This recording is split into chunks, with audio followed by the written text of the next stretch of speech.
Ma'am जैसे कि आप एक कॉस्मेटोलॉजिस्ट हैं और आप काफ़ी बड़े-बड़े सेलिब्रिटीज़ का मेकअप वगैरह करती थी। तो ऐसा क्या हुआ आपकी लाइफ़ में कि आप वो लाइफ़ छोड़ कर के एक स्पिरिचुअल लाइफ़ की तरफ आ गईं? ऐसा कुछ नहीं हुआ खास बिकॉज़ लोगों को लगता है कि बहुत बड़ा झटका लगा होगा, कोई बहुत बड़ी मुश्किल आई होगी या लाइफ के अंदर बहुत बड़ा कुछ ट्रेजिक या कुछ ऐसा हुआ होगा, तो ऐसा कुछ नहीं हुआ। तो मैं किस बिकॉज़ वो लाइफ बहुत सुंदर थी, बहुत खूबसूरत लाइफ थी and the whole thing was I was really enjoying that life. मतलब उस लाइफ को एन्जॉय करते हुए, उसके साथ जो भी मुझे उस समय प्राप्त हो रहा था, चाहे वो शोहरत प्राप्त हो रही है, चाहे पैसे प्राप्त हो रहे हैं, बहुत अच्छी नेटवर्किंग प्राप्त हो रही है, क्लाइंट्स की सैटिस्फैक्शन, क्लाइंट की एप्रिसिएशन प्राप्त हो रही है। तो एक टाइम ऐसा आया कि धीरे-धीरे जैसे आप कभी रोटी खाते हैं, शुरू में तो भूख होती है, पर धीरे-धीरे पेट भरना शुरू हो जाता है। जी। तो पेट भरता गया एंड एक दिन आया पेट सच में भर गया। अब और खाने की चाहत नहीं थी। तो बहुत बोला लोगों ने और खाओ। जैसे कि हमारी ब्रांचेस थी दिल्ली में, एनसीआर में, नॉर्थ इंडिया में मतलब पंजाब में भी थी और we were about to open in Canada Calgary में हमारी इंटरनेशनल ब्रांच खुलने वाली थी फर्स्ट। अब वो अंदर से भूख ही नहीं थी अब भागने की तो I think the whole experience was being satisfied contented and बाहरी दुनिया की जो खूबसूरती थी उसको एंजॉय करते करते कहीं अंदर से एक भूख जागी थी उस टाइम पर कि अब अपने इनर इनर ब्यूटी पे भी काम करना है and at that time it was only for my self not for anyone else. तो अपने लिए काम करना है, उसके लिए टाइम चाहिए, एनर्जी चाहिए, उसके लिए फिर आपका इंटरेस्ट भी चाहिए। तो उस दौरान फिर वो एक जर्नी स्टार्ट हुई। पर जैसे आप बाहरी सुंदरता में जब खुद को आप मेकअप करना आता होता है तभी किसी और का मेकअप कर सकते हो, राइट। तभी किसी और को मेकअप सिखा सकते हो कि खुद को तो आना चाहिए ना। तो फिर सेम में बाहर भी ऐसे ही हुआ था। मैंने पहले अपने लिए सीखा था, फिर धीरे-धीरे औरों का करना शुरू किया था, फिर बहुत ज़्यादा काम बढ़ गया था सेलेब्स के साथ और बिग-बिग पर्सनैलिटीज़ के साथ और फिर से अकेडमीज़ खुल गई थी, सिखाना शुरू किया था। तो आई थिंक सेम पैटर्न ही यहाँ पर चला है इन इनर ब्यूटी में भी। I was never ever even even an iota of imagination कि ये काम इतना बढ़ जाएगा जितना हम आज कर रहे हैं ऑल इंडिया या इंटरनेशनल लेवल पे। पर जब आप खुद के साथ कुछ काम सीखते हो, तो वो धीरे-धीरे आई थिंक वो नेचुरली ग्रो करता है and then people starts getting attracted towards you. Right. तो स्पिरिचुअल जर्नी जैसे आपने बोला, स्पिरिचुअल तो आप भी हो इस समय, चाहे पॉडकास्ट कर रहे हो, चाहे कैमरामैन अपना बहुत बखूबी काम निभा रहे हैं, पर हम सब जो भी मटेरियलिस्टिक काम कर रहे हैं, हमारी स्पिरिट, हमारी सोल तो साथ में ही है हमारे। तो but how much we are conscious that soul is with me, that whole journey is of consciousness, awareness and really being in the chetna of, जिसको हम कहते हैं चेतना का सफ़र होता है या सोझी का सफ़र होता है, जो भी जिस भी सोल नाम का से सफ़र बात क्या? करते हैं।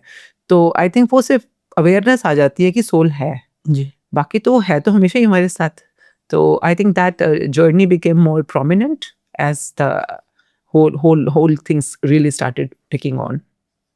तो जैसे मैम आपने एक धीरे-धीरे लाइफ़स्टाइल में भी चेंजेस लाए होंगे। धीरे-धीरे क्या-क्या चेंजेस लाए आपने कि एक वहाँ से वो इस लाइफ़ आपने कंप्लीटली छोड़ दी अभी आप कॉस्मेटोलॉजिस्ट हाँ, काम कम बिकॉज़ कॉस्मेटोलॉजी जो है वो बाहरी सुंदरता पे काम जी। करती है एंड आई थिंक अभी फ़िलहाल मैंने अपने सैलून्स, अकेडमीज़ जितने भी हमारे पेजेंट्स के साथ काम होता था, टीवी सीरियल्स, बॉलीवुड के साथ काम होता था, फ़िलहाल मैंने सब कुछ अपने स्टूडेंट्स को ट्रांसफ़र कर दिया है। Okay. I am totally out of it because I wanted to have my time for my own self, self की जर्नी जिसे हम बोलते हैं, सोल की जर्नी जी। बोलते हैं। तो चेंजेस जो आए हैं जैसे पहले मैं I was a big party person. Okay. तो दिल्ली में जो पार्टीज़ होती हैं, स्पेशली हमारी पेशट्री की पार्टीज़ होती हैं, शुरू 10 से 11 बजे होती हैं। जी। तो पहले मैं 3 बजे घर पहुँचती थी, आजकल सोती थी, आजकल मैं 3 बजे उठती हूँ। अमृत वेले में 3 बजे उठकर स्नान करना एंड देन नित्य-नेम करना, ग्रैटिट्यूड करना, पाठ करना and this is called ambrosial hours, the Brahma muhurta. जी। तो हाँ, ये बहुत बड़ा फ़र्क है कि पहले जब हम सोते थे, आजकल उस टाइम पे हम उठते हैं, तो obviously routine is totally changed. I am more aware in structure कि to be grateful for the bigger bigger picture of life, जो पहले नहीं थी। पहले छोटा-मोटा चलता था एंड पहले बहुत डिफरेंटली आपकी लाइफ होती है, घूमना-फिरना, बातें करना, जिसमें सब कुछ चल रहा होता है। अब थोड़ा कॉन्शियस थिंकिंग है, थोड़ी कॉन्शियस स्पीकिंग है कंपैरेटिवली। बस बाकी तो मतलब बच्चे वही हैं, हस्बैंड वही हैं। हस्बैंड, बच्चे, घर, इन-लॉज़, समधी, फ्रेंड्स सब सेम। हाँ, फ्रेंड्स में थोड़ा चेंज आ गया है। बट थोड़ा लाइफ को देखने का नजरिया बदल गया, लोगों से इंटरेक्ट करने का नजरिया बदल गया होगा। टॉपिक्स बदल रहे हैं बहुत ज़्यादा। पहले हम लोग सिर्फ मेकअप्स की बातें करते थे कि अच्छा एयर ब्रश अब आया था एंड देन उसको एचडी आया था, फिर उसका मिनरल आया था। तो all that time you are talking about what's latest in makeups, what's different techniques और strategies to be used for business. तो अभी आत्मा में सेल्फ के साथ तुम्हें कैसे अपने आप को शुद्ध करना है, आपको कैसे अपने आप को आगे की तरफ, विकास की तरफ लेके जाना है, and how different practices of self approval, self love, self gratitude can actually take you further in life.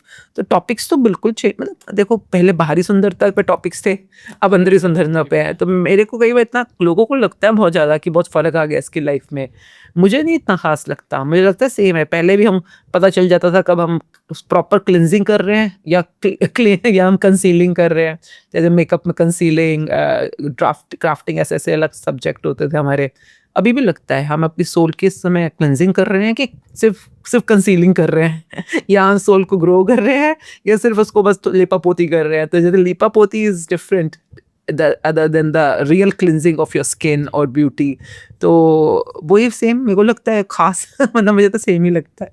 पर अपने एक्सपीरियंस में ये है कि पहले मटेरियलिस्टिक था, अब it's more of towards soul side. That way I would have, and Sikhism में मुझे एक चीज़ अच्छी लगी थी जो बहुत अच्छी, कि एक तो ईजी लैंग्वेज है, क्लैरिटी है, मतलब समझ सकता है कोई भी आज के ज़माने के इंसान। सबसे ईजी था, आप मैन हो चाहे वुमन हो, आपको इक्वल राइट्स है। मतलब गुरु ग्रंथ साहब जी के साथ चाहे आप लाइव पढ़ना चाहते हो, चाहे आप जैसे भी जो भी करना चाहते हो, तो कोई ऐसा सच नहीं है। एक तो जेंडर बिल्कुल इक्वालिटी के अंदर है, जो कि बहुत मेरे लिए ईजी था। दूसरा, जो कई नॉर्म्स होते हैं, कई बार आप जाते हैं मंदिर, जो मुझे लगता है कई बार कि हमें किसी और का सहारा लेना पड़ सकता है, जैसे पंडितों का सहारा लेना पड़ सकता है। तो यहाँ पे ऐसा कुछ नहीं है। आपको खुद अपना इंडिविजुअली अपने गुरु ग्रंथ साहब जी के साथ खुद कनेक्शन बनाओ, खुद अपनी जर्नी को फॉरवर्ड करो, आपको किसी से पूछने की जरूरत नहीं है। तो this is something I really found, okay then it's my journey ना, जो अपने आप मेरा कनेक्शन है डायरेक्ट गुरु के साथ, बीच में कोई नहीं है। तो that was easier for me.